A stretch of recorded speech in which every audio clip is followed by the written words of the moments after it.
¿Aló? ¿Me escucha? Yo no lo escucho.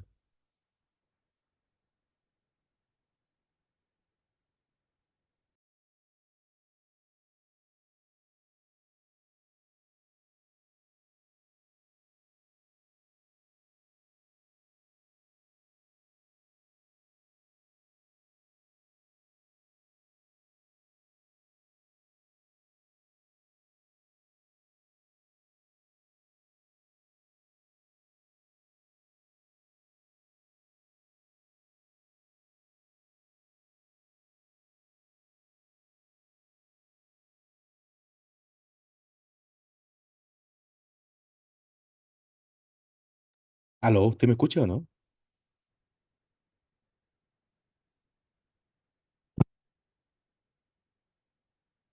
¿Qué será?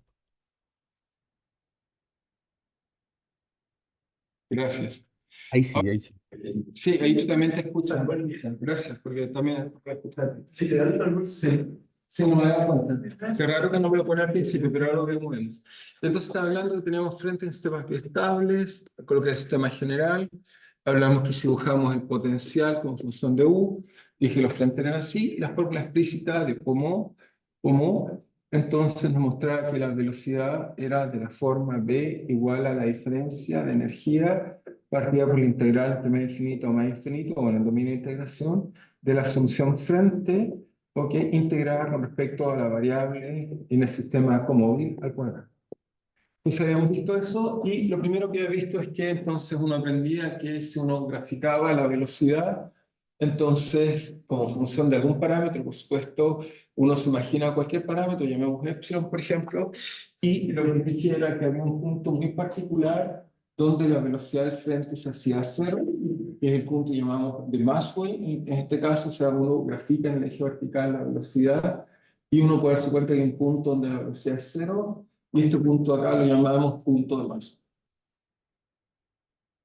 Y eso era para esencialmente frentes que conectaba estados homogéneos y nos pusimos quizás a pensar o divagar un poco la idea de que era el punto Maxwell. Ahí empezamos a discutir un poco en general. Y entonces, en este caso acá, en esta zona acá, por ejemplo, si la velocidad es negativa, ganaría, digamos, tendríamos el potencial así, como el que dibujé ahí, y si es que pensamos en este potencial, que es A, y acá al revés, aquí el potencial que gana es A, tenemos A y B, y en el punto más fue lo que dijimos, que el potencial entonces sería simétrico, y en este caso tendríamos algo así simétrico. ¿Ok? Entonces, por comentar esta idea, les dije algunas cosas, digamos, no hablé todo, pero ¿qué cosas les dije? Bueno, lo primero que nada voy a seguir estudiando eso, pero les dije que este de marzo era un primer problema cuando uno tenía frente entre estado homogéneo, ya sea que me estoy saltando mucho, ni siquiera hablaba de estados patrón, pero es que como ya no queda tan poco tiempo, entonces ya no les puedo pasar, o sea, podría, si tuviera más tiempo, un par de meses, no podría hacer más cosas, entre esas, este frente entre estado homogéneo y estados periódicos, pero me aproveché un poco con la simulación y les mostré que en este caso pasaba un fenómeno extraño, también descubierto por Pomó, en el mismo artículo, un artículo muy interesante, porque es del año 87 es en física de. Y lo que hace entonces es que Pomó hace el mismo gráfico que está acá, pero entonces demuestra que cuando hay soluciones tipo patrón, como el que tengo acá, uno observa que la velocidad tiene lo que llama, él llama así, un pin range, o una región de un rango de anclados o de alfilereado, un pin es alfiler, ¿no? Pero es rara la traducción, digamos, pero es una región donde uno está anclado o bloqueado. Entonces, pues, en inglés digamos pin range, así fue como lo bautizó él, pero eso diríamos, no sé, como una región o un intervalo, quizás, incluso digamos, es un intervalo de clavado, digamos. Y hay una forma geométrica para explicar sus propiedades, pero bueno, por el tiempo desgraciadamente no se lo explicaré. Eso es lo que alguien habla en las charlas de frente entre patrón y estado homogéneo. Uno puede explicarlo con la geometría. En realidad la geometría está atrás, esto tiene que ver con la geometría caótica. Uno puede mostrar que efectivamente uno tiene, digamos, ok, a ver si uno tiene efectivamente basado en la geometría del caos, del sistema dinámico, ok, uno muestra por qué aparece una región de intervalo. Entonces, lo que les traté de comentar o convencer era que entonces hay un problema, no es un punto, porque aquí incluso uno puede colocar sistemas que son potenciales, no les dije un ejemplo, entonces los puedo escribir. Una ecuación que tiene ejemplos de este tipo de frentes, muy famosa, por ejemplo, es la ecuación que uno escribe simplemente la ecuación de Turing-Hohenberg. Es un ejemplo de este tipo de ecuación y la gracia es que es más variacional. Entonces uno puede calcular energía y darse cuenta Hohenberg o Hohenberg. Entonces, la ecuación Swift-Hohenberg, uno muestra que en esta ecuación, en realidad tiene una idea, se llama Swift-Hohenberg generalizada, uno muestra que en esta ecuación, ¿okay?, escalar es variacional, no tiene energía libre, ¿okay?, y en esta ecuación, que tiene energía libre, uno puede mostrar que efectivamente en este punto que está acá, por aquí hay un punto equivalente al punto Maxwell acá, donde si uno en este caso compara, en este caso acá, compara la energía de la solución homogénea y la solución patrón, es decir, que aquí uno coloca homogénea, la solución homogénea y la solución patrón, tiene igual energía. Sin embargo, hay toda una región del espacio parámetro que el frente está quieto, sin embargo, uno está más estable que el otro, y la explicación de convencerlo, espero que nos haya convencido con la simulación cualitativa. Por supuesto, no lo podemos estar más rigurosos haciendo técnicas de la cocina amplitud. Uno puede mostrar que todo se debe a que, bueno, dos cosas. La primera cosa es que el borde impone algo, o sea, cuando uno tiene un sistema infinito, esto desaparece, pero obviamente en un sistema finito, uno necesita un sistema finito, lo que hace es que los bordes van a imponer cosas. Por ejemplo, el borde puede imponer, supongamos, que derivada de cero u otra propiedad, ¿ok? Y no importa cuál sea, esto hace que entonces para avanzar el frente uno tiene que pasar algo así que llamamos una barrera de nucleación, y cuando uno la pasa, esta barrera de nucleación, entonces se puede nuclear otra nueva solución, es decir, que se nuclearía algo así, y después sería igual a Z. Y esta barrera de nucleación, que se debe esencialmente, tiene que ver con que el sistema avanza de la parte de adelante y no la parte de atrás. Una pregunta que la vez pasada en la Universidad de Santiago, que quizás se confundía, esto que quiero la solución de aceleración espacial, hace que haya barreras discretas de nucleación finita, y son estas barreras las que hacen que esto ocurra y sea así. ¿Ok? Eh, entonces, solo por el primer comentario, vamos a estar, pero uno puede tratar de entender este tipo de fuentes experimentalmente, y quizás voy a mostrarles un ejemplo. Lo que voy a hacer, un segundo, lo busco. Entonces, lo busco primero, como lo dije manualmente, pero voy a tener uno más aparte. Entonces, uno más por aquí. ¿Sí? Creo que esta está bien. Ya se los muestro aquí, digamos. Entonces, vamos a mostrar cómo, porque esta fue una pregunta, claro, las simulaciones teóricas muestran eso, pero uno puede hacer experimentos y chequear esta pregunta que parece, esta pregunta si es verdad o mentira. Entonces, ¿qué es lo que voy a hacer? Les explico lo que voy a hacer. Entonces, uno puede diseñar algún tipo de experimento para verificar esto. O sea, la gracia es que cuando uno hace teoría, uno quiere, digamos, de alguna forma verificar si es verdad o mentira lo que está diciendo. Entonces, ok, explico aquí. Ahí sí. Entonces, muy bien. Entonces, como ven ahí, ok, voy a cerrar acá. Muy bien. Entonces, ok, entonces, esta es la válvula óptica que ya les hablamos una vez, que el sistema simplemente no tenemos el líquido acá. Particularmente, yo creo que algunas personas van a hablar de estos experimentos digamos, la charla, así que no vamos a entrar en tanto detalle, pero precisamente tenemos esta válvula óptica que ya les hablaba una vez, y esto es un sistema que es multiestable, es decir, en función de los parámetros tiene más de un equilibrio, y tengo dos estados, por ejemplo, homogéneos, y aquí experimentalmente lo que uno hace es que se coloca una región que haya estabilidad, y uno simplemente coloca, bueno, ahí si muestra esa pequeña imagen que está ahí, los frentes están más o menos cerca, podemos experimentar, pero lo que quiero mostrar más bien es lo que está acá, es que si uno calcula la velocidad como función de un parámetro, en este caso el voltaje, uno mide experimentalmente y va a encontrar que efectivamente por aquí hay un punto de interpolación donde realmente cambia velocidad. Por supuesto es difícil medir porque en el experimento hay heterogeneidades, hay ruido, hay más cosas, pero la tendencia nos muestra que hay un punto en el cual la velocidad es cero y por lo tanto sería como el problema que encontraba al principio, hay un punto más ahí. Pero entonces uno quisiera estudiar frente entre un estado patrón y un estado no patrón, o también entre estados patrón, que no es lo mismo. Entonces, experimentalmente, ¿cómo se puede hacer eso? Bueno, en este caso, en este experimento, uno puede inducir un patrón artificial. ¿Cómo uno puede inducir un patrón artificial?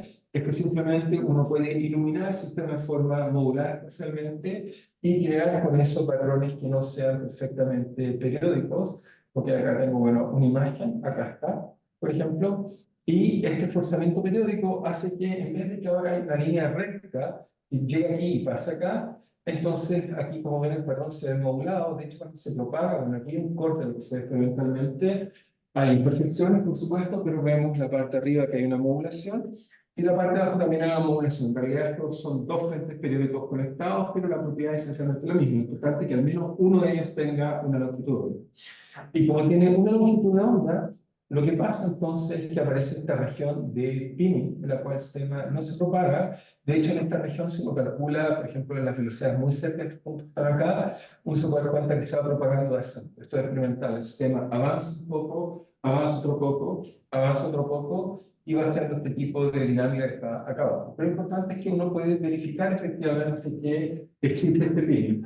Ahora, como dice, pero ¿y por qué en esta región quedó tan inclinado hacia acá? La razón es que el punto Maxwell en el experimento está muy cargado hacia el lado, lo que lo hace un poco difícil de medir, está muy cargado hacia el lado acá. ¿Okay? Y el ping se extiende a ambos lados de forma no simétrica, y la razón por la cual es no simétrica es porque la barrera de nucleación de un lado y del otro lado no son iguales. Se fijan aquí, la barrera de nucleación es grande, es mucho más periódico que abajo. Ese pequeño tipo de cosas hace que se corta hasta un lado la barrera comparado al otro, uno puede entender bien el porqué, y debido a eso entonces hace que la zona de no de bloqueo es muy grande. En esta zona de bloqueo, digamos, se carga mucho a un lado, y en otro lado queda chiquitito, aquí queda una pequeña región donde es muy difícil medir la velocidad, pero no vale la pena. Lo importante, o el mensaje que quiero decir es que un EPN lo llamamos pinning train, que se puede medir experimentalmente, ¿ok? Y bueno, no siempre es fácil de medir, se puede medir la cosa. Lo segundo interesante es que entonces eso abrió una discusión. Bueno, aquí vemos experimento y simulación. Es una perturbación local, un modelo como se lo paga el frente, y hay simplemente simulaciones de modelos matemáticos que explican esto, y aquí simulaciones numéricas, por supuesto, del mismo fenómeno. Por supuesto, la simulación todo sale bonito, perfecto, porque bueno, uno diseña para, digamos, ¿no? Los experimentos son lo que son y escribe las cosas como son. Ahora, la pregunta importante que está en la discusión es la siguiente, es, bueno, pero ¿qué es el punto Maxwell? Entonces, ¿existe un punto Maxwell o no? Y lo que nos traté de convencer la vez pasada fue, ¿existe un rango o existe un punto? Porque desde un punto de vista energético, sería muy raro que yo cambie, cambie un parámetro y la energía no cambie. Lo que es general es que si yo cambio un parámetro, una función de un parámetro, debería cambiar. ¿Ok? Y esto me diría que no cambia. Sería muy raro. Y entonces, de hecho, en este caso uno calcula y si cambia. Solo hay un punto en el espacio parámetro que queda así. Si uno calcula, hacia cada vez más está en un estado que el otro. Sin embargo, debido a esta renucleación, hace que el sistema no cambie. ¿Ok? O sea, hace que esto no cambie y es. ¿Ok? Ahora, si uno quiere entender eso así bien, en una forma, o sea, siempre entender por qué aparece una zona y un punto, el mejor ejemplo, y uno lo deduce a partir de las ecuaciones. Solo me voy a saltar las deducciones y eso para, ya voy a volver al sistema, pero quiero responder al punto digamos, para la idea de por qué ocurre esto. Un modelo simple, este modelo que ya les hablé en clase, que se llama ALBER. Entonces, en estos modelos, si por ejemplo uno tiene X puntos, supongamos que la posición del frente está destacado, así que la llamo X0. Si satisface una ecuación de la forma X0 punto igual a simplemente, primero que nada, una velocidad, por ejemplo, delta, y ese delta tiene que ver con lo que me mueve el punto Maxwell, y si de alguna forma existe alguna función periódica, por ejemplo, gamma, coseno o seno, si quieren verlo, seno de K por X0. Ahora uno dice, ¿dónde puede ser esto K y este seno de K? Eso viene que la solución es periódica, eso induce una reanudación. Este modelo es tan simple que ha sido utilizado para explicar sincronización a todos. ¿Okay? Cuando uno sincroniza osciladores sobre cultura general, uno observa exactamente el mismo fenómeno que acá. Uno tiene osciladores no sincronizados, y cuando se sincronizan, no se sincronizan en un punto, se sincronizan en un rango parámetro. Y uno puede mostrar que osciladores acoplados, se calcula cosas de amplitud, etcétera, son exactamente el mismo tipo de cosas. Ok, eso sería otro curso, pero, o sea, es otro tema de sincronización, pero les hago un poco hablar de eso porque es un fenómeno, la sincronización es un fenómeno muy importante porque sirve para entender muchas cosas, digamos. Ok, pero en particular, la sincronización se escribe por exactamente el mismo tipo de modelo. Exactamente el mismo, y fue en este caso de Alder, lo que estudia circuitos eléctricos acoplados y muestra que existe una zona de sincronización. Eso es lo que hace esta persona. Pero esta misma ecuación muy simple, él nos describe esto, y cómo lo describe, bueno, es muy fácil. Si uno escribe acá y usa, por ejemplo, uno, obviamente yo siempre puedo normalizar el tiempo para que uno de estos dos parámetros valga uno. Por ejemplo, podríamos hacer este uno y acá lo divido por él y cambio la escala del tiempo y me queda así. En realidad tengo un único parámetro efectivo, así que lo llamo gamma y acá escribo gamma para que sea más fácil. ¿Ok? Siempre podemos hacer eso. Y el espacio siempre puede hacer que cada valga uno, pero ya está bien. Me basta con este para el análisis que quiero hacer. Entonces, ¿qué es lo que hace? Es que uno muestra que obviamente este sistema tiene velocidad, tiene soluciones de equilibrio, mientras gamma partido, gamma mayúscula sea igual, menor o igual a 1. ¿Ok? Porque ahí el seno tiene solución. Cuando este número es, por ejemplo, menor que 1, no hay solución. ¿Ok? ¿Estamos de acuerdo? ¿Sí? O si quieren, hay gente que le gusta colocarlo al revés, digamos. Quizás al revés para que se use gamma ahí, quizás me sale más bonito hacerlo así para que me quede un intervalo, si no me va a quedar intervalo externo. Si lo escribo mejor como gamma menos 1, ahí queda más fácil. Entonces, esto me dice que el seno solo tiene soluciones cuando es menor que 1. Si quieren verlo así, soluciones de equilibrio. Por lo tanto, mientras este parámetro sea menor que 1, es decir, está entre 1 y menos 1, el sistema tiene puntos de equilibrio. Significa que esta ecuación no se propaga, pero cuando uno se sale de ella, ella se propaga, digamos, el x0 no tiene puntos de equilibrio, la solución que está ahí. ¿Eso corresponde a qué? Bueno, aquí corresponde que en esta zona acá, este sistema obviamente no se puede dar cuenta que es potencial, porque aquí significa que sea potencial.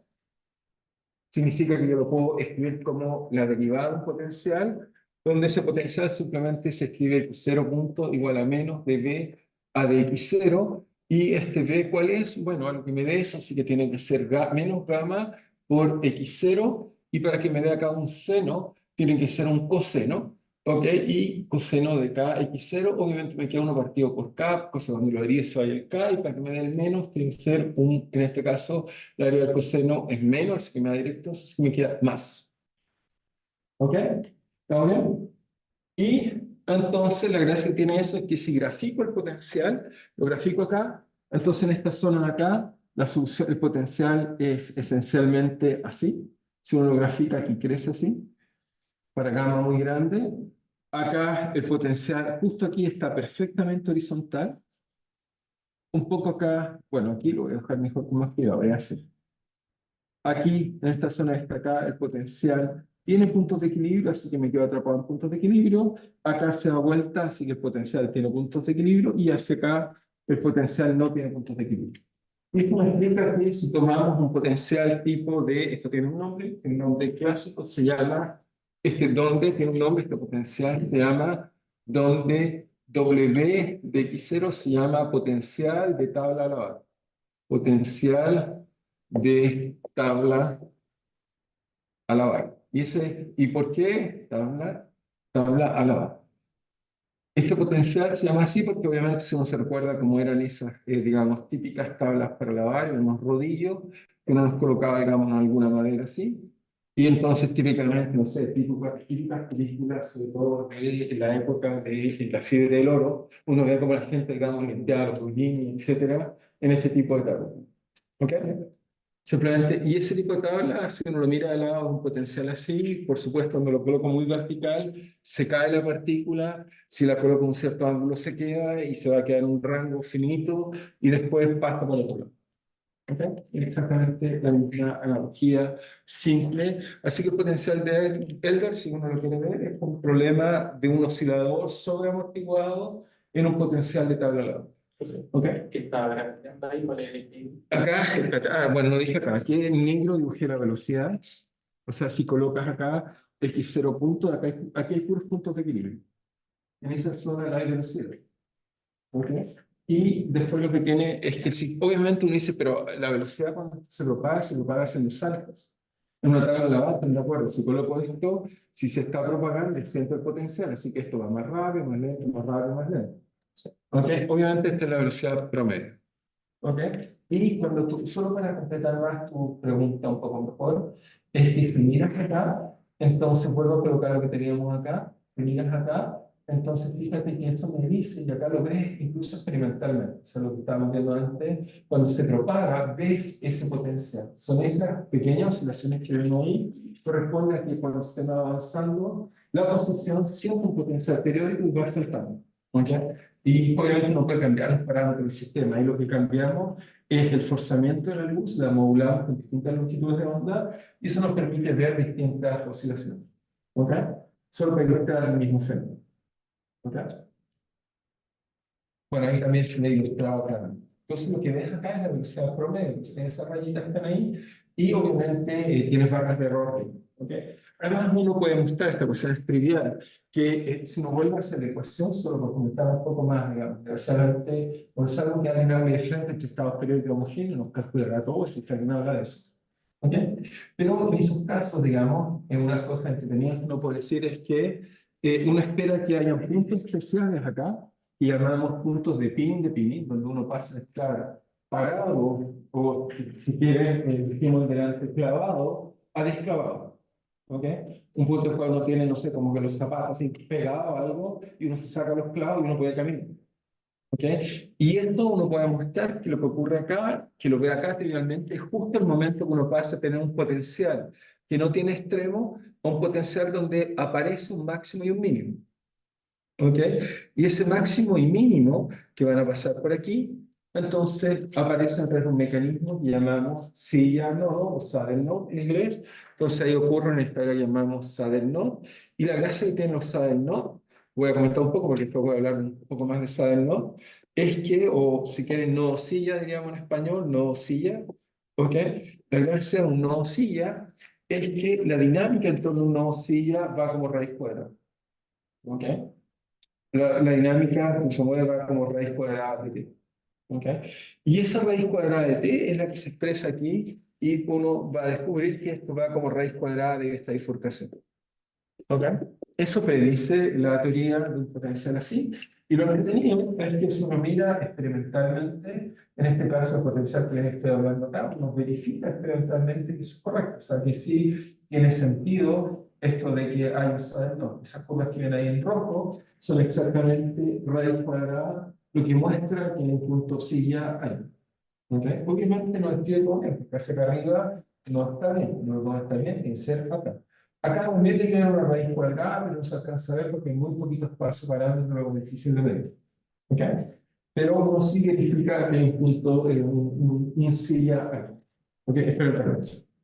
Creo que en principio no tendría por qué ser simétrico, entonces, o sea, No, no lo es. No lo es, y la razón por existir lo ves acá, porque el perfil te das cuenta que el estado de arriba, su modulación es muy distinta a la de abajo.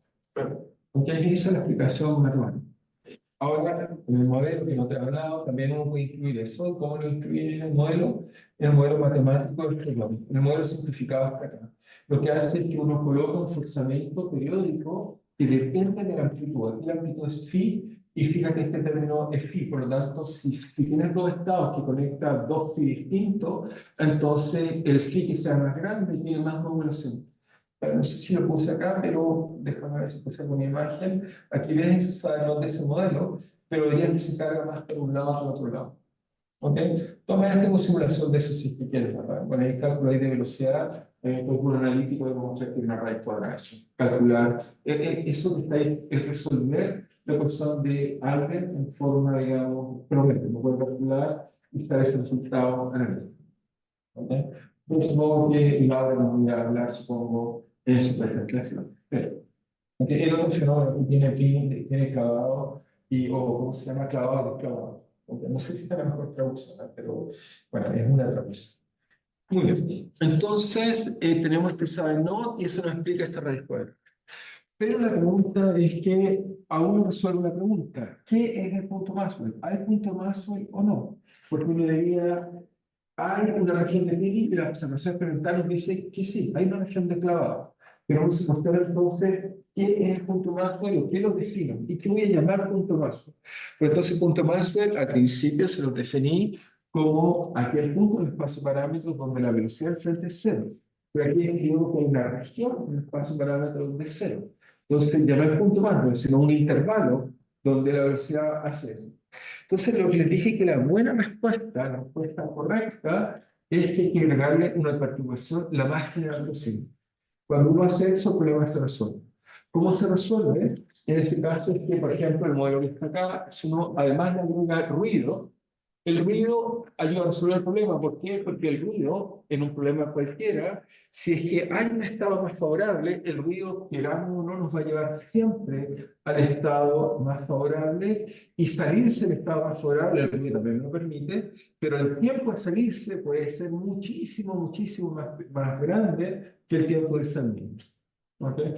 Y es eso lo que va a hacer que el sistema, cuando uno coloca ruido, puede explorar y mostrar que es un único punto de más. Es decir, que si queremos verlo, lo explico y más un poco. Entonces, la idea es eso. Entonces, si uno dice, ya, pero ¿qué pasa si ahora le pongo ruido, conecto un patrón con un estado homogéneo, o si tienen dos patrones, y uno se pregunta cómo se comporta ahora eso? Entonces, lo que va a pasar es que el ruido, si es que tengo un sistema en el cual tengo, por ejemplo, localmente así, donde esto sería el patrón, por ejemplo, este es el estado homogéneo, el ruido siempre va a haber alguna fluctuación en el problema de probabilidad que me va a lanzar y me va a llegar de acá, y después el tiempo de vuelta es asimétrico, porque tienen que ver con la barrera que tiene que saltar. ¿Okay? Por lo tanto, yo puedo mostrar que el cociente de estos dos tiempos son exponencialmente distintos y dependen justamente de la diferencia de barrera. Por lo tanto, puede ser exponencialmente más grande el tiempo en volver que salir.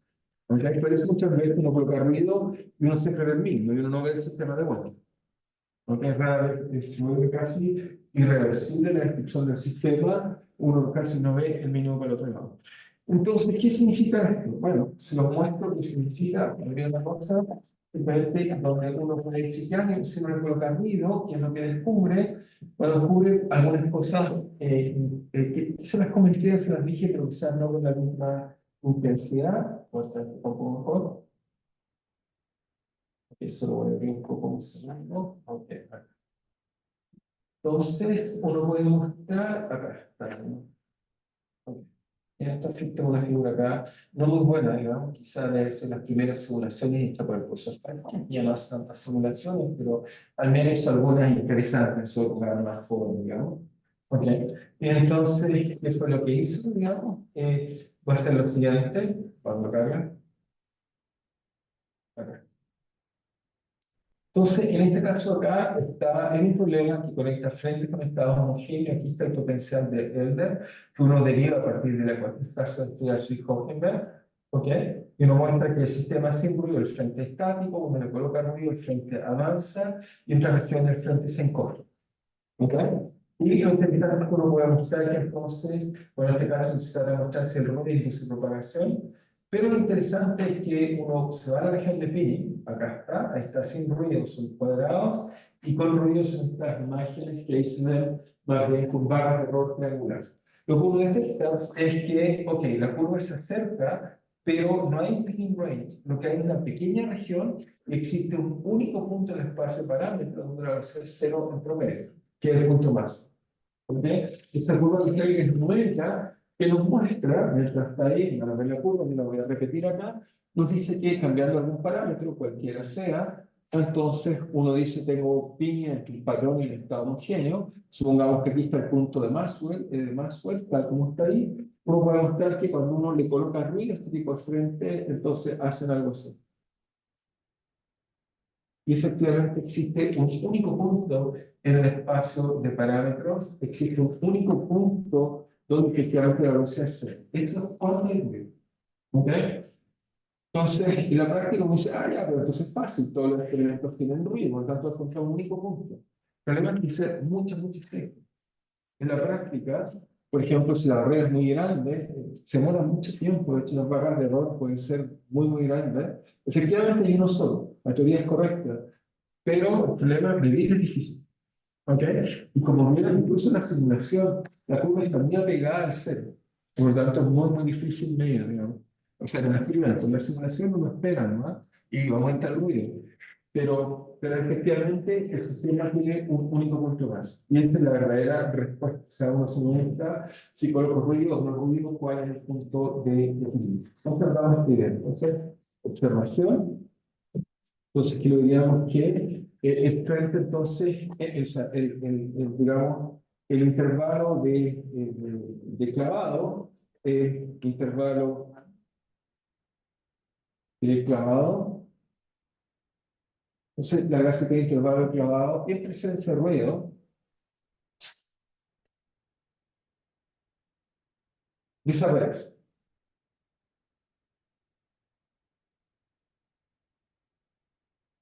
Y luego hay un solo punto más.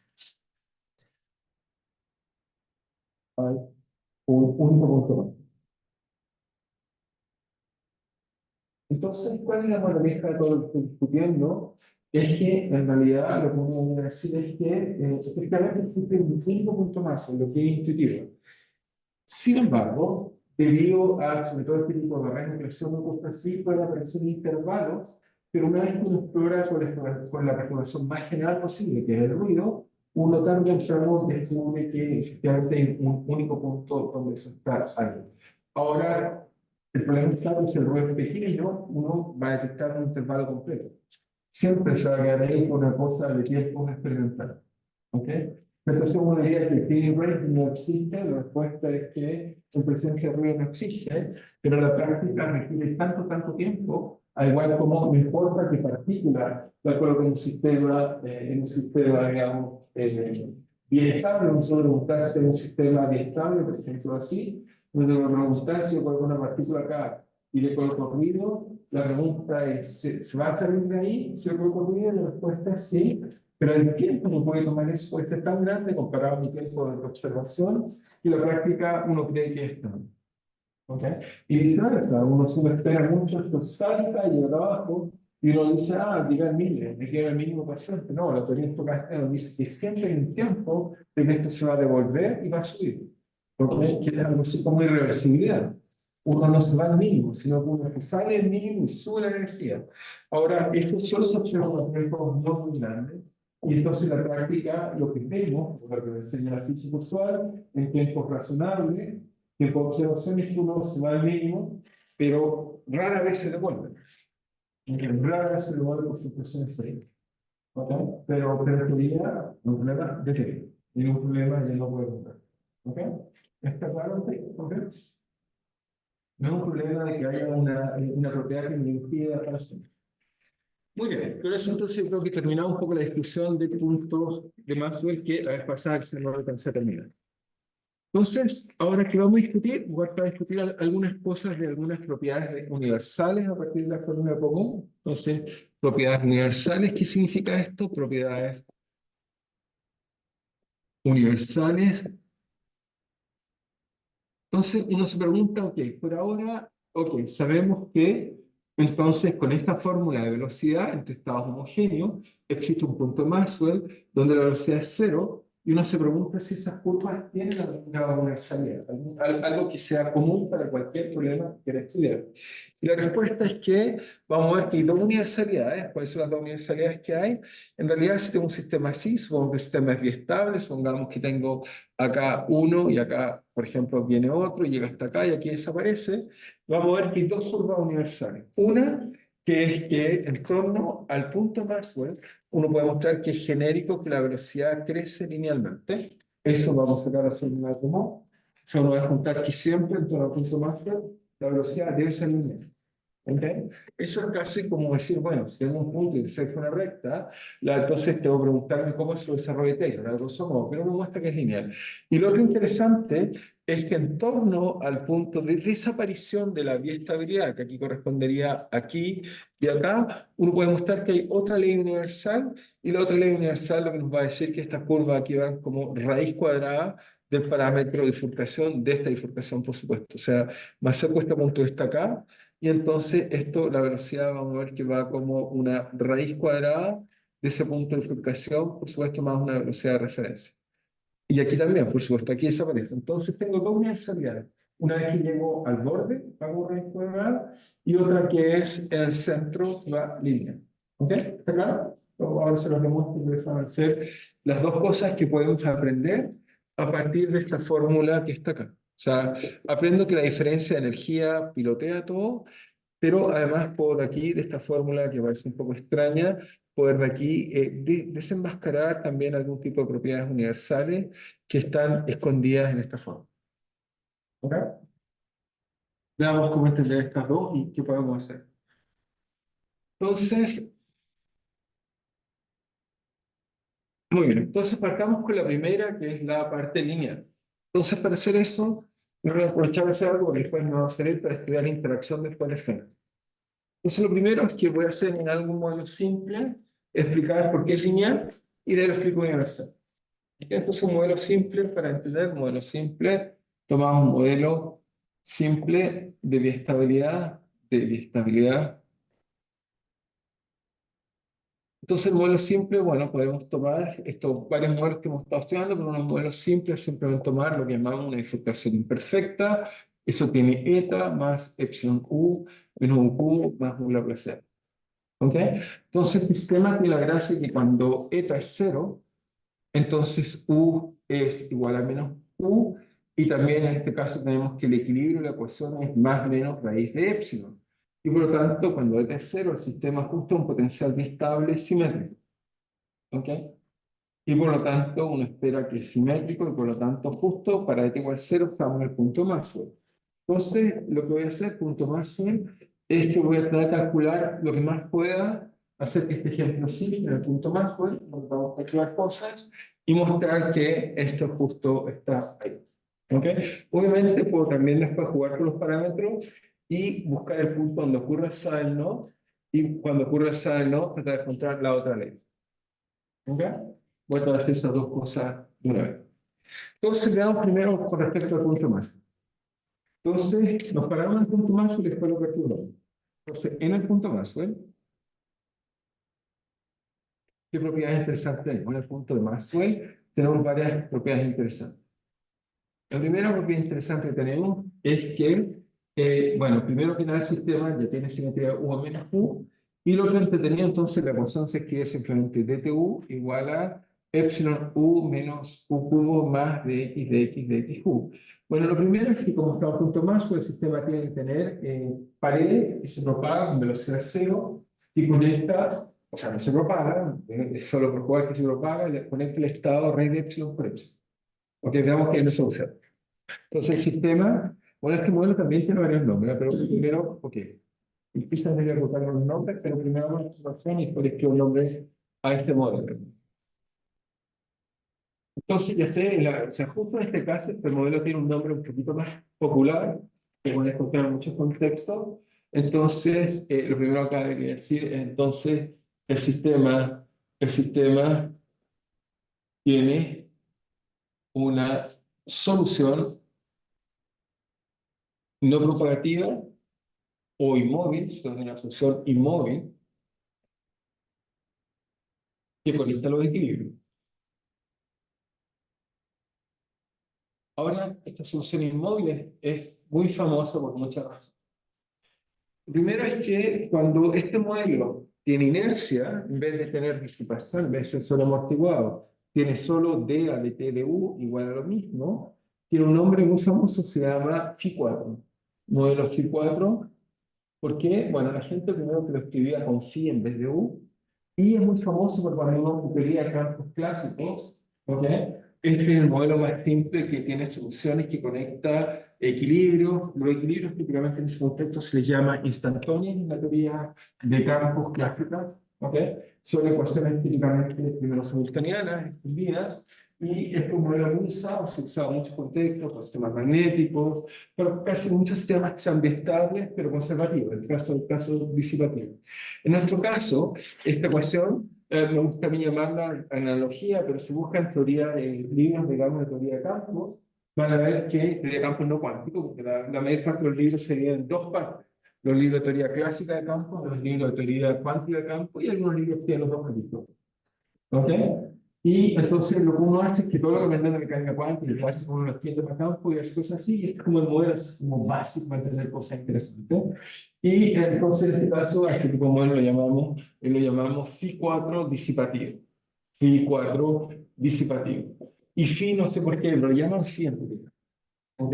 De hecho, todos estos modelos cuando explican quiebres de partículas y cosas así, ocupan este tipo de modelos. Practicar quiebres espontáneos, de simetría, lo ocupan incluso en teorías como, por ejemplo, cosmológica, practicar cómo aparecen partículas, etcétera, haciendo quiebres de simetrías. Son modelos muy reputados, no son de juguetes, simplemente que mi cálculo es hacer cosas más bien disipativas, pero esencialmente es lo que ocupamos en teoría de campos. Entonces, este se llama Phi 4 disipativo, o sobreamortiguado, como se llama,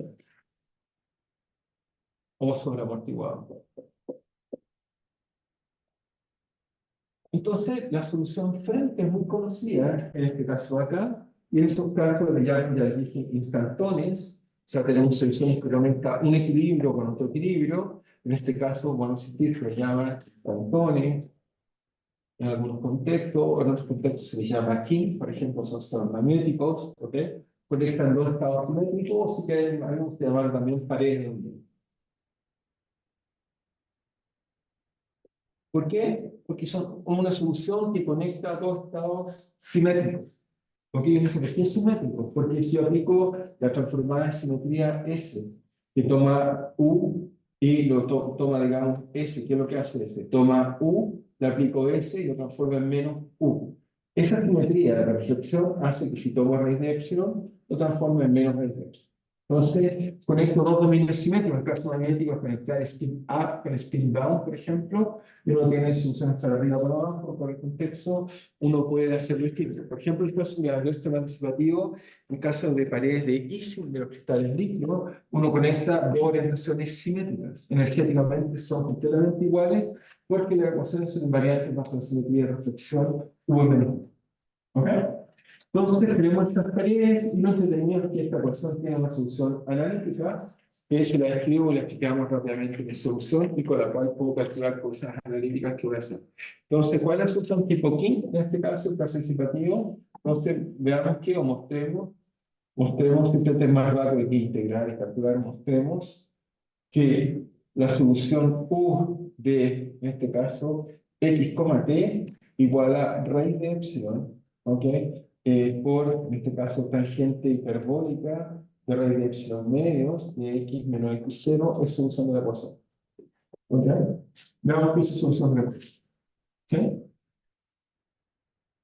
Entonces, supimos que esta es la solución que llamamos solución química. Entonces, se fijan, es como una solución que está ahí, una tangente hiperbólica.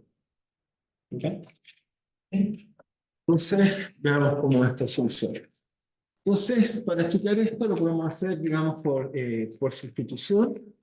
Y para que sea más bonito en general, bueno, si quieren podemos descubrir, uno podría decir, no sé cómo es la solución, y si quieren puedo tomar la ecuación y usar como ansat y descubrir cuánto vale. Ansat, ¿sí? ¿No? ¿Alguien aquí Pensar quiere hacer una una consulta, pregunta? ¿Sí? una consulta. La ¿Sí? velocidad se calcula reemplazando los términos en la ecuación No, nomás, ¿no?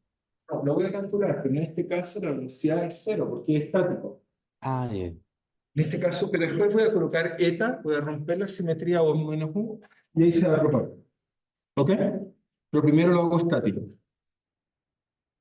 Entonces, ¿cuál es el ansat? Voy a suponer que la solución se escribe u igual a desconocido por tangente de b desconocido de x. Obviamente el x0 siempre puede ser una relación, así que eso no podemos. Entonces, ¿qué es lo que necesito para checar qué solución? Bueno, es estacionario, así que no hay DTU. Hay U y un cubo. Ok, entonces va a tener tangente y tangente cubo. Ok, y lo que me falta es saber cuánto vale la Laplaciano.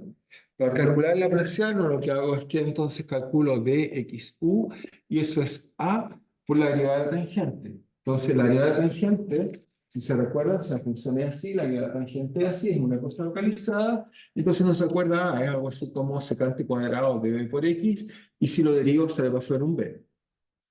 ¿Ok? ¿Estamos de acuerdo? ¿Sí? ¿Ok? De todas maneras, colocar exponenciales, esos juegos como hace el que busca hacer, pero sale directamente así un poco más. ¿sí?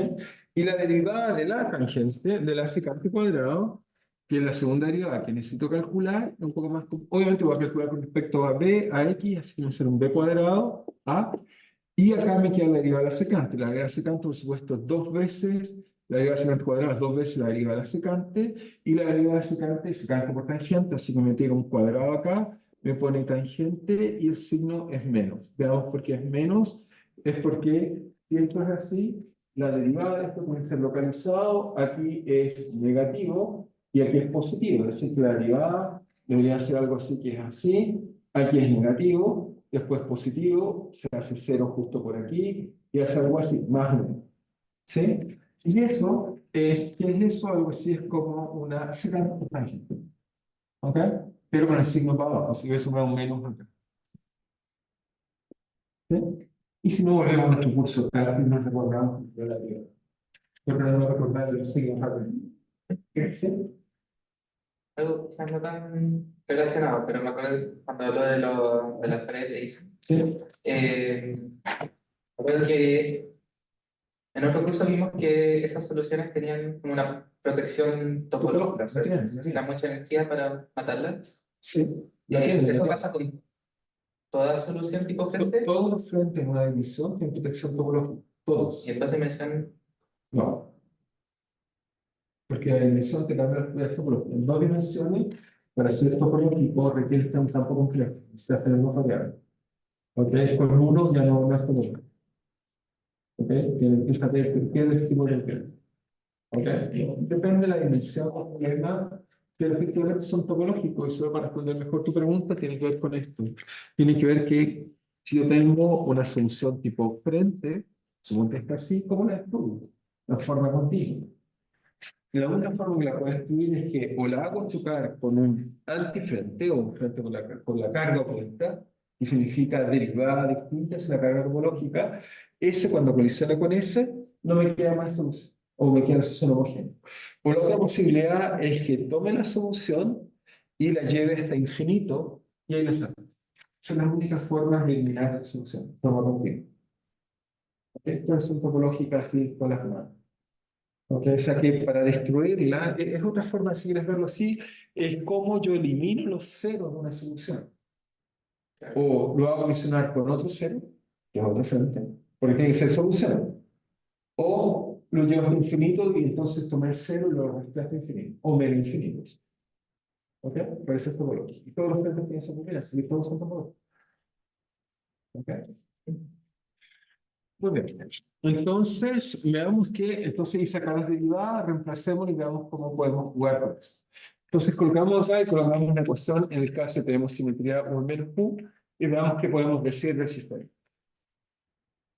Entonces, reemplazo eso. Fíjense, uno dice ya, pero les dije al principio tenía U menos U cubo y eso me daba tangente y tangente cubo. Pero acá alguien diría, bueno, pero aquí tiene tangente. Aquí hay secante, pero no hay primeras derivadas, así que no me preocupa, pero si hay segundas derivadas, y aquí hay tangente y secante cuadrado. ¿Cómo me la arreglo? Pero ahí me recuerdo una propiedad trigonométrica o de propiedades hipergeométricas. En realidad, es que, recuerden que coseno cuadrado hipergeométrico menos seno cuadrado igual a 1. Por lo tanto, divido por el coseno hiperbólico y eso me queda entonces 1 menos tangente hiperbólica vale secante, vale secante cuadrado. ¿Cierto? ¿Estamos de acuerdo? Y por lo tanto, eso me dice que esto está acá, secante cuadrado vale 1 menos tangente hiperbólica. Y, bueno, ¿verdad? Por suerte. Y eso entonces me dice que tengo un término lineal y un término cúbico. Y como la función de término lineal y no cúbico, estoy perfecto. Las cosas van en orden. Solo las funciones con tangente hiperbólica y tangente hiperbólica cúbica. ¿Ok? Y eso va a hacer que voy a tener dos condiciones, una para tangente y otra para tangente cúbica, y tengo dos desconocidos, A y B, y por lo tanto voy a encontrar solución. ¿Ok? Eso es la idea. ¿Estamos bien? ¿Estamos claros? Entonces, nos da esto, sustituir en la ecuación nos queda epsilon por u, pero u vale a por tangente de b, x, menos u cubo, que en este caso es a cubo, por tangente al cubo de bx. Después me queda la derivada. Y la derivada la escribo tal como la escribí aquí. La escribo como b cuadrado a por 2 por tangente, multiplico el 1 por 1, me queda tangente de bx, y la otra me queda tangente al cubo de bx. Y después digo que esto tiene que ser igual a 0. Esto solo puede ser igual a 0 para todo x si entonces los términos proporcionales a tangente son 0 y los términos proporcionales a tangente al cubo son 0. ¿Ok? Entonces busco esos términos. En este caso tengo este y este. ¿Ok? Que son proporcionales a tangente. Me dicen que epsilon por a más b cuadrado por a por 2 es igual a 0. De ahí deduzco que entonces, si A es distinto de 0, por supuesto, si A es 0, la solución es 0. O sea, no me interesa la solución, pero no es la solución interesante, es la solución trivial. Entonces me queda que B vale entonces lo que habíamos dicho, epsilon medio. Así que está bien, esto efectivamente no es el versito acá. ¿Ok? Nos da que B es el argumento de la tangente, vale epsilon medio. ¿Ok? ¿Ok? Es como un problema de signo.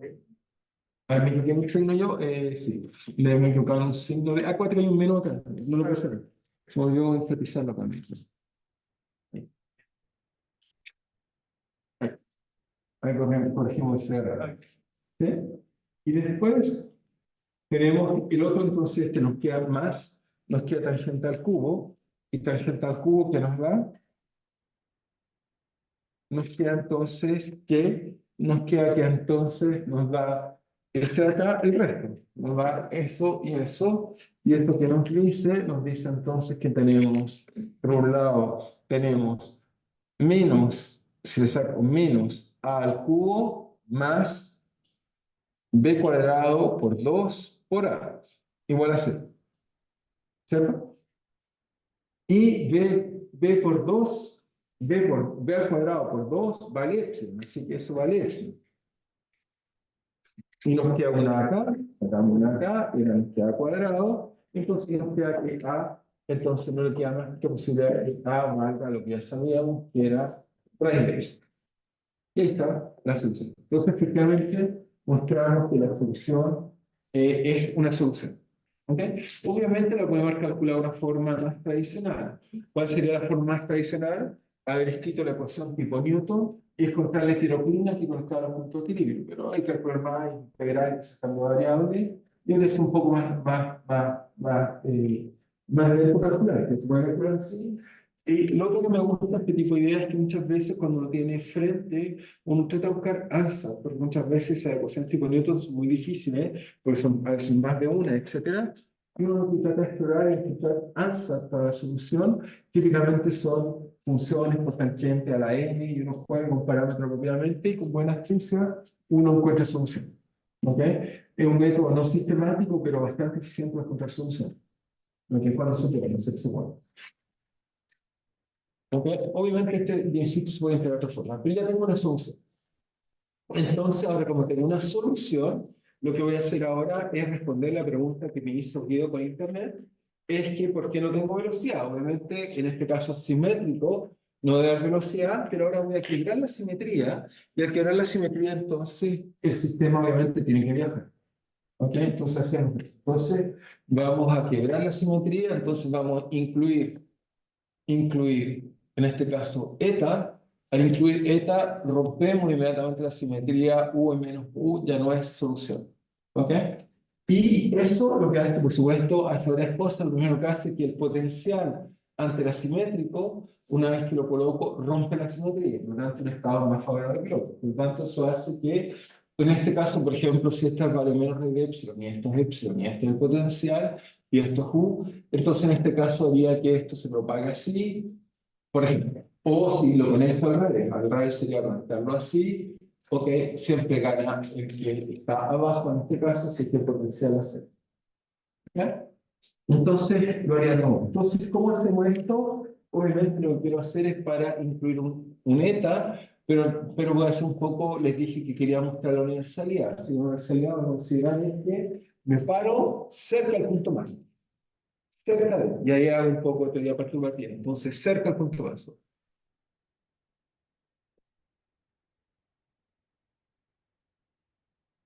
¿Ok? Si este es 0, estoy en un punto Maxwell, para algo pequeño estoy cerca del punto Maxwell. Entonces, ¿cómo calcular? Bueno, uno dice, hacemos un ANSA para eso. Entonces, tomamos la ecuación de que U igual a epsilon U menos un cubo más delta de y de U, que tiene solución de la cuadrada de epsilon con tangente hiperbólica de raíz de epsilon medio de X. Y tomo un parámetro perturbativo que le llaman F. ¿Ok?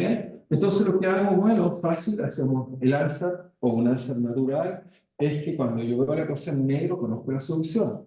Por lo tanto, uno dice U de, bueno, X, y ahora vamos a poner T, porque esto tiene que haber dependencia de T, debería ser la solución de la ecuación negra. Esa parte ya la conozco, ya sé que eso vale epsilon, tangente hiperbólica de raíz de epsilon medio. Pero ahora tengo esa parte roja. Entonces uno dice, ¿cómo incluye la parte roja en nuestra descripción? Bueno, lo que uno dice es que en realidad el sistema de relación, en realidad cualquier posición x0 es una buena solución, y esto me va a obligar a imponer que algo que tenga que ver con la parte roja, lo que me va a imponer es que voy a proponer x0 a una función del tiempo, ¿ok? Y a su vez, pues, este se va con este con este, y a su vez le sumo una pequeña corrección doble. ¿Ok? Entonces lo que hago es que tomo en cuenta que esto está acá, el x0, ¿qué es lo que es? X0 es la posición del frente. X0 me dice dónde el sistema está la posición del frente.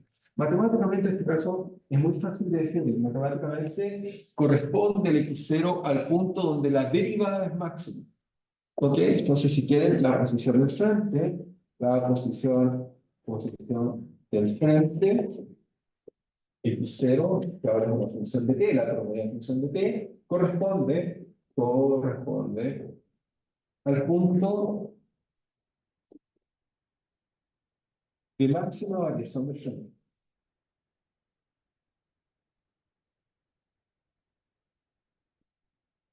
Y también aprovecho de anotarles un poco más de lenguaje. También, eh, también, digamos, el frente tiene una posición, pero fíjense que el frente también tiene algo más, tiene esta zona acá. Es como cuando, por ejemplo, alguien me pasa un durazno, me dice el centro de masa, la posición del durazno. El durazno tiene también un núcleo, tiene una pulpa. A eso le llamaríamos pulpa, pero acá, ¿cómo le llamamos pulpa a esto? Entonces uno habla del cuesco del frente, la zona donde varía el frente de forma significativa, y para una secante uno diría que es esta zona que está acá. O sea, si lo dibujo en verde mejor, diríamos que esta es la zona donde el frente varía, lo que es significativamente. A esa zona que está ahí, me encantaría llamarle pulpa, pero suena muy a verdura o fruta, digamos, ¿ok? Suena muy agrícola, así que en vez de hacerlo agrícola, lo hacemos como partícula, y eso lo llamamos corazón, si queremos ser más románticos, corazón, o también lo llamamos núcleo, ¿ok?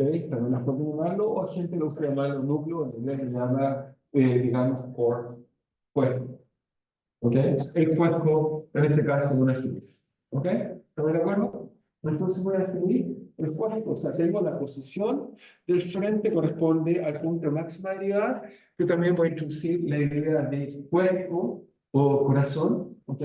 ¿Sí? Depende de cómo esté el ánimo, corazón, simplemente a la zona donde varía el frente. Entonces hablamos de esta idea. Entonces definimos el corazón de un frente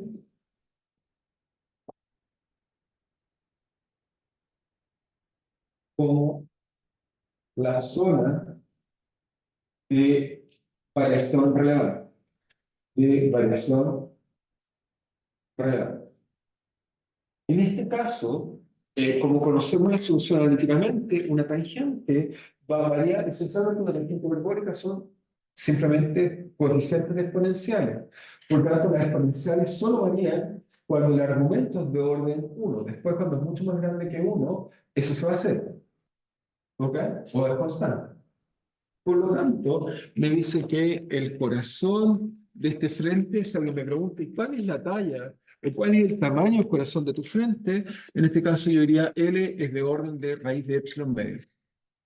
¿Ok? Es del orden de lo que varía la función. Esa zona que coloco que varía, si uno se pregunta de qué orden es, en este caso es de orden raíz de epsilon. ¿Ok? Entonces, en general, aprovecharse la idea general. Si tengo un frente complicado, pero que se propaga, por ejemplo, así, los haya.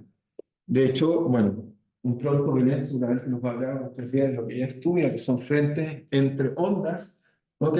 En el caso de ella, digamos, el corazón es complicado, es una estructura más compleja. Uno puede definir el punto máximo de variación, su posición, ¿ok? Y uno puede definir una estructura más compleja que tiene que ver con su cuerpo. ¿Ok? Es como cuando vos miramos cualquier fruta, cualquier durazno, y hay gente que le gusta mirar el cuerpo del durazno, y no sé cómo se la pulpa, pero creo que se en distintas partes. Hacia acá sería la pulpa y el corazón, digamos, está ahí. ¿Ok? ¿Estamos bien? Muy bien. Entonces, eso sería el corazón.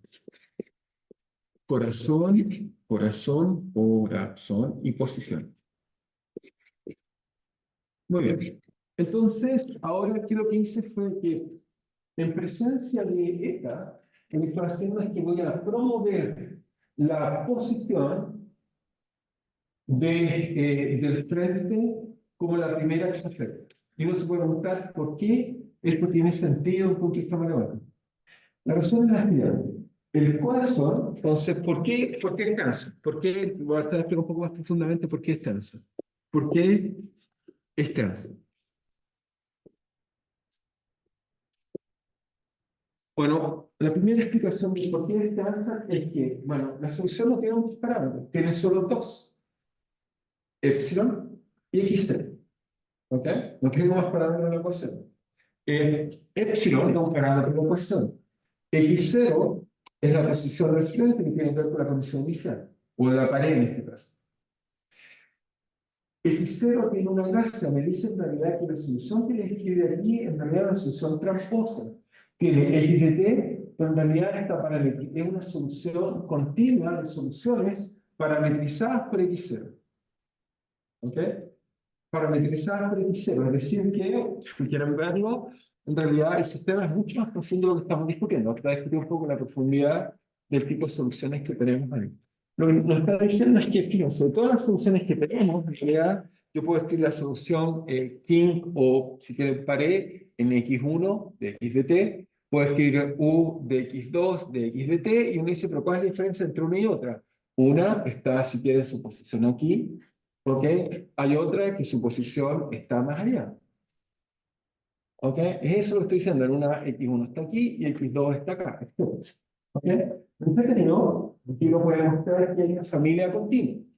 Entonces, hay una familia continua de solución. Estoy hablando de problemas sin ETA todavía. Todo este análisis estoy hablando es con ETA voy a hacer. Hay una familia continua de solución. ¿Están de acuerdo? Cualquier tipo de solución. Una familia continua. Lo subsiguiente es que me dice, ¿habrá algún tipo de transformación que conecte una solución con otra solución? Entonces, la pregunta natural, ¿cómo se hace? La respuesta es trivial, no es sí. En realidad, si yo hago una transformación de traslación infinitesimal, puedo conectar todas las soluciones. Cualquier solución que quiera encontrar, la puedo comprender como una simple transformación continua o sucesiva de transformación infinitesimal. ¿Ok? Tomo una y quiero llegar a otra, y simplemente la aplico, traslación, y igual. Entonces puede ser una, si quieren, una composición de transformaciones continuas y voy a pasar de una solución a otra solución. ¿Ok? ¿Estamos de acuerdo con esa idea? Entonces hablamos de idea y vamos a ir a algo muy profundo. Entonces, notar bien que todas las soluciones se conectan por traslaciones infinitesimales sucesivas.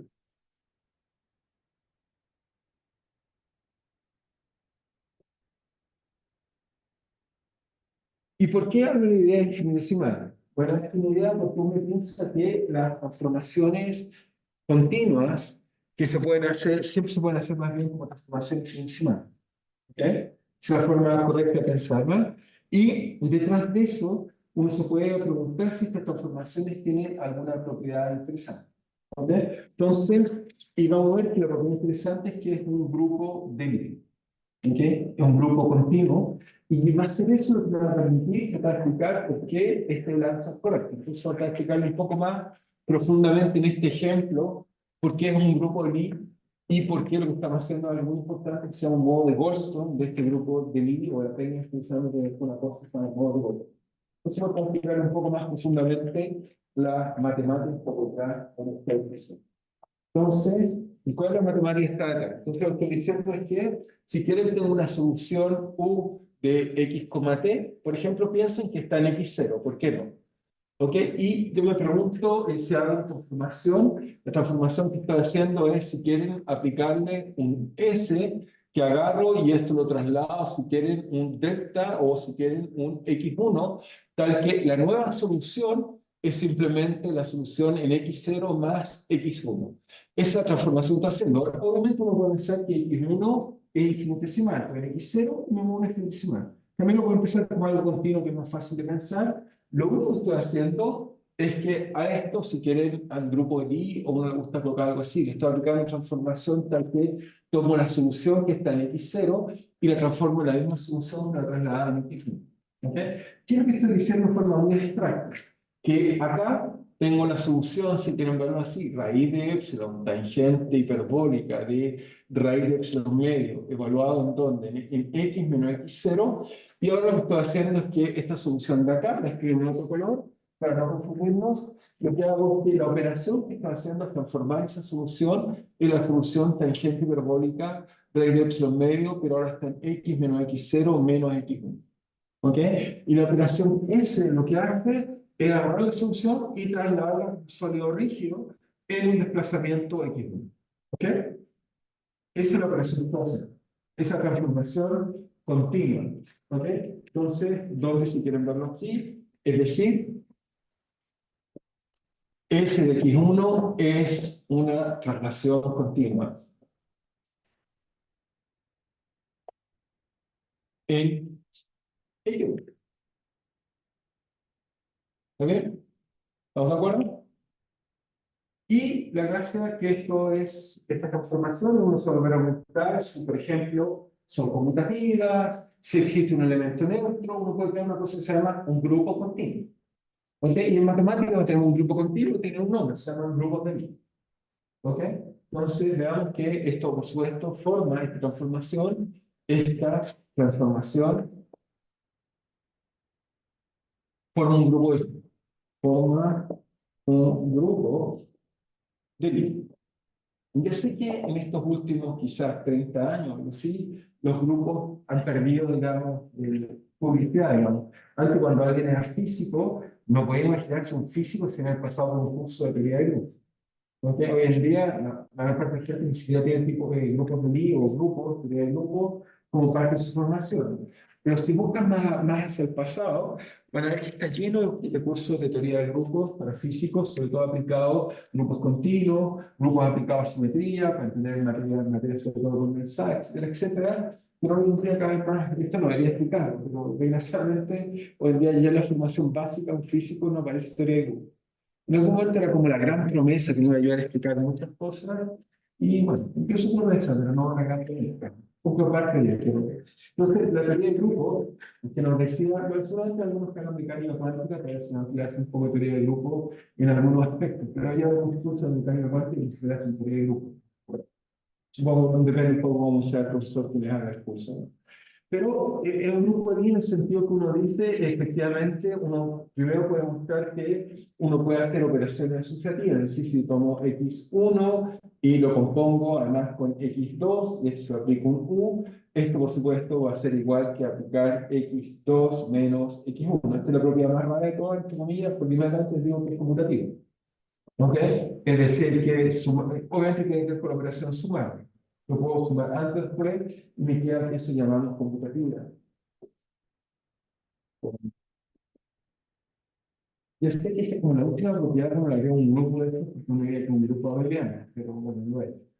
Entonces, uno también se pregunta, bueno, ¿existirá el elemento inverso? Por supuesto, si tomo S1 y lo compongo con S de X en 1 o signo menos, aplicado a U, me queda U. ¿Ok? Eso es llamado elemento neutro, ¿no? O así lo llaman, supongo. Inverso. Eso. Ah, pero neutro, elemento inverso. Elemento, gracias por lograr. Elemento inverso. Yo estaba pensando en mi cabeza en el elemento, un día que dije el elemento de neutro, agarré el elemento neutro. El elemento neutro, por supuesto, va a ser una combinación con x1 igual a 0 de u. Obviamente nos queda, no le hace nada, nos queda u también. ¿Ok? Y nos falta una muy importante, que es la asociatividad, que la pongo acá. ¿Ok? La asociatividad simplemente es que si hago x, digamos, en este caso, s de qué, digamos, x1, x2, de s de x3 de u, ¿ok? Esto es lo mismo que haga, bueno, dadas las propiedades que les mostré, es lo mismo que haga x1 asociado a x2, ¿sí? Eso es, ¿no? Así lo anotamos, ya lo podemos notar bien, de s de x3, así también la asociatividad. Entonces tenemos que además, nos acá nos falta el segmento y acá nos falta decir asociatividad. Y por lo tanto lo llamamos un grupo de Lie. Ahora, uno dice, ¿qué diferencia del grupo de Lie con esos cursos que aprendí, esos grupos que aprendí en el curso de álgebra? ¿Se recuerdan que las matrices, cosas así? La única diferencia es que es un grupo continuo, nada más. Cuando uno tiene grupos parametrizados con cosas continuas, entonces hablamos de grupos de Lie. Cuando son discretos, no son de Lie, un grupo. ¿Ok? Entonces, en realidad, llamar grupo de Lie, hablar de grupos continuos. Sí. ¿Ok? Pero el libro estudio, por eso llamamos grupo de Lie. ¿Estamos bien? ¿Tienen relación con la álgebra de Lie? Sí, por supuesto. No, a veces un montón de propiedades, ¿no? Por supuesto. Son grupos que han estudiado, tienen propiedades matemáticas entretenidas. Eso lo tienen, pero son continuos. Y tienen cuenta cosas interesantes. Y ahora, ¿por qué en nuestro caso es interesante esta discusión? Es que uno puede mostrar, ahora vuelvo hacia atrás, me vuelvo a mi solución. Una vez que ya les convencí que hay grupos de Lie, ¿por qué lanza? Pues todavía no he explicado lanza, tal vez me decís ya, pero ¿por qué no hemos estado dando tantas vueltas? ¿Ok?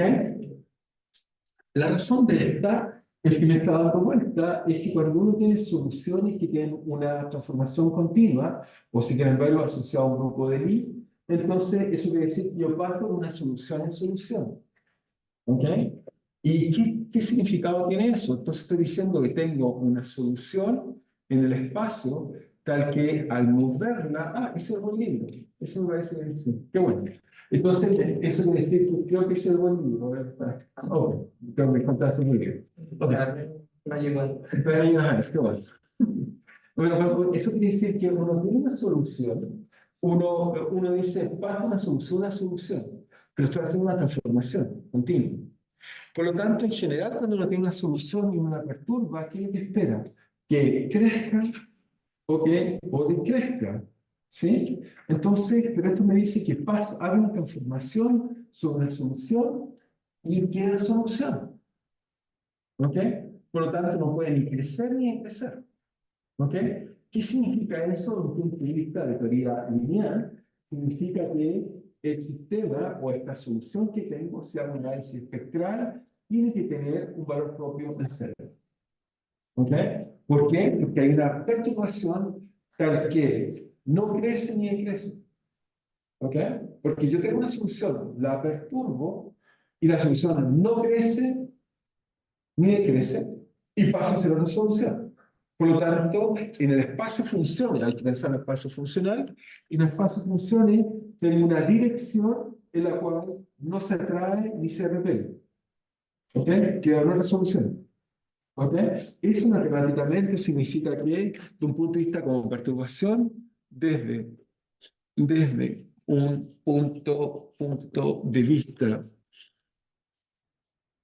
de perturbación, ¿ok? Estas transformaciones continuas, desde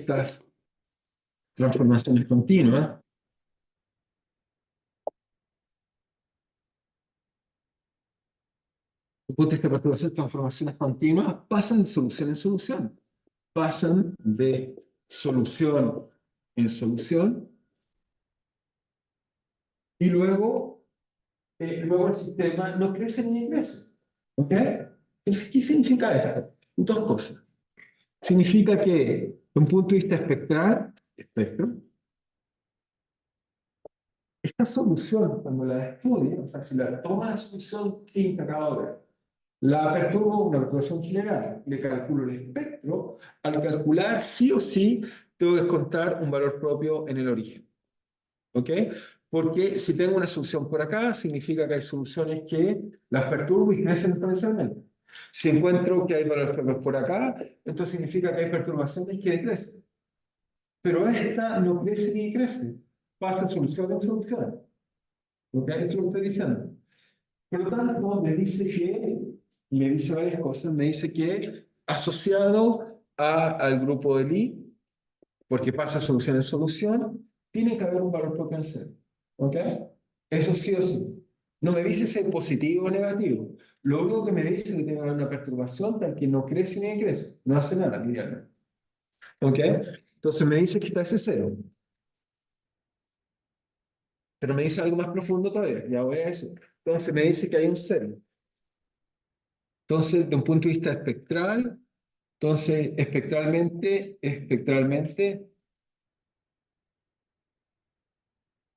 debe tener un cero. Y uno se pregunta, ¿y cuántos ceros hay? Bueno, hay tantos ceros como simetrías continuas en el problema. Si el problema tuviera, no sé, invariancia de reputación o alguna simetría que se me ocurra, van a haber tantos ceros como simetrías continuas independientes, por supuesto que hay. ¿Ok? Tienen que ser distintas transformaciones. Pero van a haber tantos ceros como simetrías. Ahora, este tipo de cero le ponemos un nombre bonito porque una persona que lo estudia más profundamente se les llama modo de Goldstone, que inmediatamente les voy a explicar cuál es. Entonces, asociado a estos modos ceros de una simetría continua, se les llama modo de Goldstone. ¿Ok? Ahora no tiene que ser, digamos, alguna cosa, es el nombre de la persona que lo estudia, ¿no? ¿Ok? Van a estar asociados con modos de Goldstone a estas simetrías continuas. En nuestro caso, uno se puede preguntar cuál es el modo de Goldstone asociado. ¿Ok? Y veamos que el modo de Goldstone asociado es más o menos natural en este problema. ¿Cuál es el modo de Goldstone asociado a este problema? Bueno, si yo tomo entonces, uno se pregunta entonces, ¿cuál en este caso, nosotros podríamos decir cuál es el modo. Modo nos referimos como un vector propio, se está refiriendo, la gente lo llama modo. Modo de Goldstone, ¿ok? Asociado a la traslación. Porque lo estamos haciendo una transformación continua, que lo que hacemos es trasladar. ¿Ok? Estamos agarrando una solución, la trasladamos. Adelante, para atrás, trasladamos. ¿Ok? Entonces, ¿cómo entender eso? Bueno, uno dice, mira, si yo tomo la solución U y supongamos que está en x menos x0, ¿okay? Y le aplico una transformación de traslación como estamos haciendo y lo hago en un infinitesimal epsilon. ¿Okay? Y ahí viene por qué es tan útil pensar en transformación infinitesimal. ¿Por qué? Porque se haga una grande, es difícil identificar el vector. Si lo hago pequeño, uno puede entonces historia lineal e identificarlo. Bueno, uno diría, bueno, nosotros sabemos la solución, es simplemente la misma solución UKIN, voy a darle esta vez UKIN para ver que un KIN, en x menos x0 menos epsilon. Ya sabemos que es lo que hace. Pero uno se pregunta, ¿pero qué es eso? Bueno, esto está acá. Si uno lo piensa más profundamente, esto está acá, uno dice, bueno, epsilon es chiquitito, así que puedo aceptarlo. Si hago Taylor formalmente, esto ahora sí coloco aproximadamente, vale, la solución UKIN no deformada menos la derivada de la solución UKIN con respecto a su argumento, ok, llamemos cero su argumento, y multiplicada por epsilon, más orden epsilon cuadrado. ¿Cierto? ¿Y esto qué me dice? Bueno, me dice, ya lo entiendo. Acabamos de decir que la traslación me lleva de solución en solución. Y uno se pregunta en el espacio funcione, ¿qué deformación hace tal que no le hace nada al sistema? Pues no le está haciendo nada, no crece ni crece exponencialmente. Lo que me dice este cálculo es que tomo una solución, le sumo la derivada y eso hace que se traslade. ¿Ok? Ya sé que se ve difícil, pero se los hago que lo intenten graficar y lo van a descubrir. O sea, si toman una tangente o toman cualquier función, en realidad uno puede mostrar que la traslación aquí en general, solo que en este problema podemos traslación. Pero lo que trato de mostrar es que toman una solución súmenle la derivada infinitesimalmente y se dan cuenta que la solución que van a encontrar es simplemente la misma solución trasladada un epsilon, si colocan epsilon en la intensidad que está acá. ¿Ok? Es súper profundo lo que estoy diciendo. O sea, son dos, las puede hacer una figura. Lo que los estoy tratando de convencer es que grafiquen por chequear, si quieren chequearlo, toman una solución cualquiera, pueden tomar la que acabamos de hacer, pero en realidad es general. La toman, le suman la derivada, ¿ok? Y van a ver que la solución de sumar esa derivada, lo que van a encontrar, salvo órdenes epsilon cuadrado, pues es más chiquitito, van a encontrar que la solución respuesta es la misma solución, pero si acá estaba en x0, acá el x0 va a estar acá, y van a ver que esto se traslada a epsilon. ¿Ok? Intenten hacerlo, van a descubrir qué haces. ¿Ok? Y si hace menor epsilon, se traslada para el otro lado. ¿Ok? Bueno, suma, hay que restar. ¿Sí? Lo dije otra vez. Sí, ahora sí respondo bien. Solo quería comenzar los videos. Que parece extraño, pero uno le puede imaginárselo, pero uno lo grafica y lo descubre rápidamente. ¿Sí? Avanza. Cuando habla del espectro, ¿se refiere a los conjuntos como de autovalores? Sí, por supuesto. O sea, tú tomas, por ejemplo, esta solución que estoy tomando acá, que es el radio de epsilon tangente de hiperbólica de epsilon medio, tú lo colocas en la solución y la perturbas linealmente porque es solución. Así que puedo perturbarla linealmente y calculo el conjunto de valores propios que me da cuenta de cómo es la solución. Es decir, si quieres verlo más precisamente matemáticamente, es que busco soluciones de la forma. Solución, por la raíz de epsilon, tangente hiperbólica de raíz de epsilon medio, tomo x menos x0 y lo que hago es que le sumo una perturbación cualquiera. Si quieres, acá coloco de la forma, digamos, u0 por exponencial de, en este caso, si quieres, lambda t. Y si quieres, lo hago Fourier, o sea, hago más ikx y sumo, si quieres, sobre todos los k, o integro en realidad sobre todos los k, y veo cómo es esta recurre. Y lo que vas a descubrir es el valor por el cero. Y lo más divertido es que el valor por el cero tiene un vector propio que es directamente la derivada. ¿Ok? Que es directamente su derivada. ¿Estamos bien? ¿Estamos claros ahí? Entonces, ¿qué significa esta propiedad que estamos viendo ahí? Bueno, varias cosas. Ahora sí me permito ahora explicar, me doy de vuelta, ya tengo todas las herramientas. Ya sé que es un poco largo lo que tengo que explicar, pero en general vamos muy rápido y no les explico las matemáticas profundas que hay detrás. Todas las matemáticas profundas atrás son los grupos de línea. Ok, me lo salto, vamos muy rápido, pero esta vez preferí explicar un poco más profundamente. Entonces, ¿qué nos dice esto?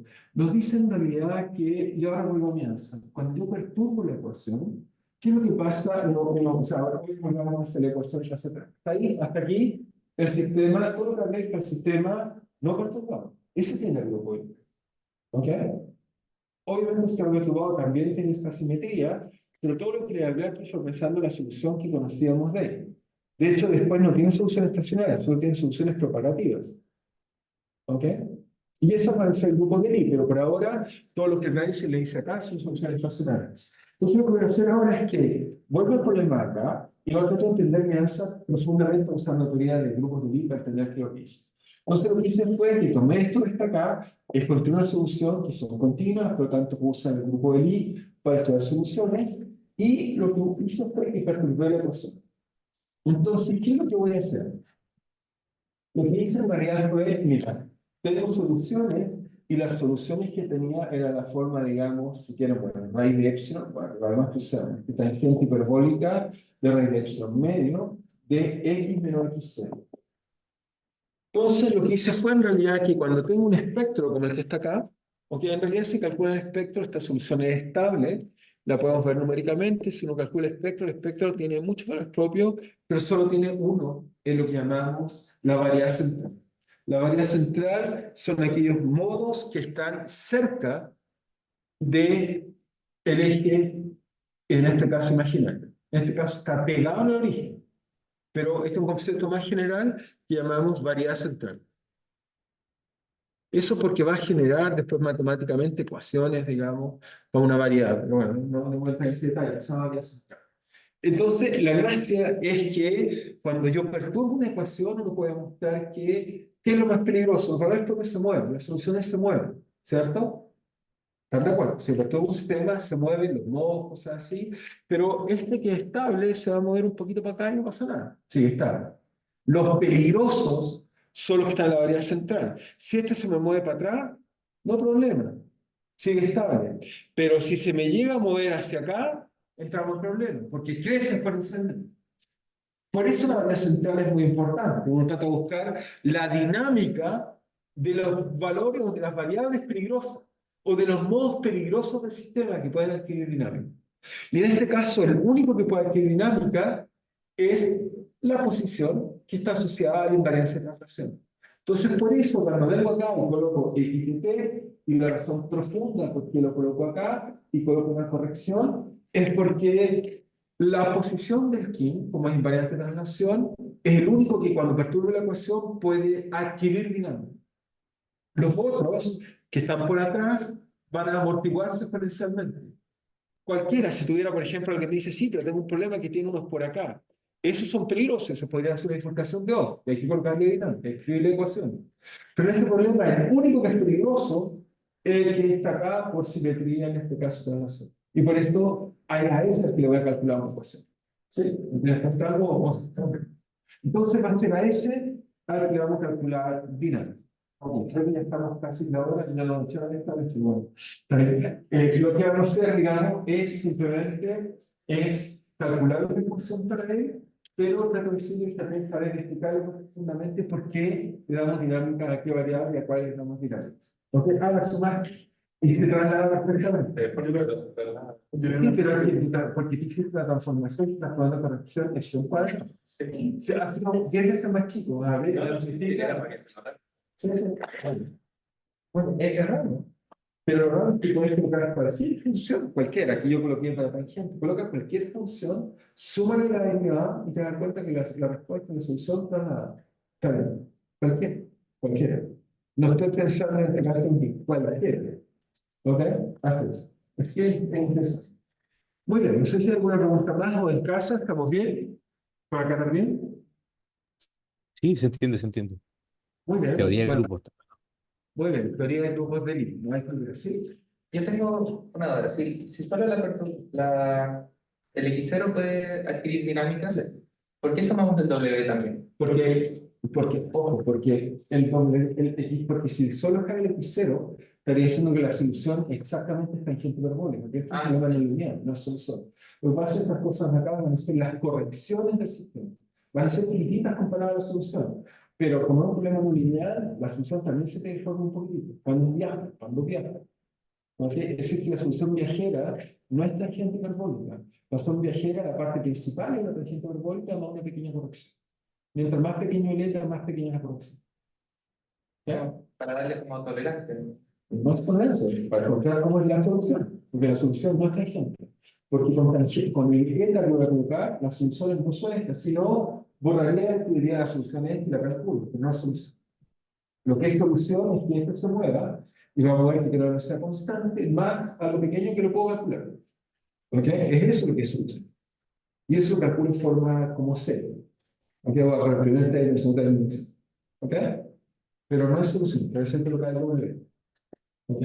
Y en general, para terminar, es que cualquier cosa que esté en la variable central hay que colocarle una lanza, si no, no se equivoca.